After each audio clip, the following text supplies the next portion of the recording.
नमस्कार Bhubaneswar AIIMS hospital बहुत भल लैंडमार्क आम से एम्स हॉस्पिटल फ्रंट रु जीवा हमर डेस्टिनेटेड प्लॉट आड़ को आपण माने जानि पारुथिबे एबे आमे नेशनल हाईवे रो ऑपोजिट साइड रे एम्स हॉस्पिटल क्रॉस करके आगो को जाउचंदी देखिबे फास्ट लेफ्ट रे गोटे ब्लैक टॉप रोड से ब्लैक टॉप रोड रे आमे एंट्री करके जाउचंदी एई रोड रे स्ट्रेट आगो को गले डुमडुमा हाउसिंग बोर्ड पर्यंत आमे पहुंची परिबा आपण माने जानिथिबे रणसिंहपुर मौजा बा सिंहपुर एरिया भितर आमर plot eighty right hand side रे देखिबे गोटे साइन बोर्ड जोटा कि श्रद्धा विहार प्लॉटेड स्कीम कहले भी प्राय समस्ते जानती एटी देखंतु अल्प किछि बाट परे लेफ्ट हैंड साइड रे गोटे कॉर्नर प्लॉट आमर destinated plot north and west both side रे एठी हमरे फेसिंग पाई पेरिफेरियल डेवलपमेंट जदि आपण देखिबे बहुत उडे कंस्ट्रक्शन ऑलरेडी कंप्लीट हेई सारिछि एठी लैंड एरिया 1480 स्क्वायर फीट रो घरबारी येलो जोन प्लॉट प्राइस होउछि 4200 rupees per square feet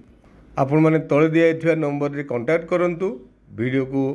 like and subscribe करंतु थैंक यू।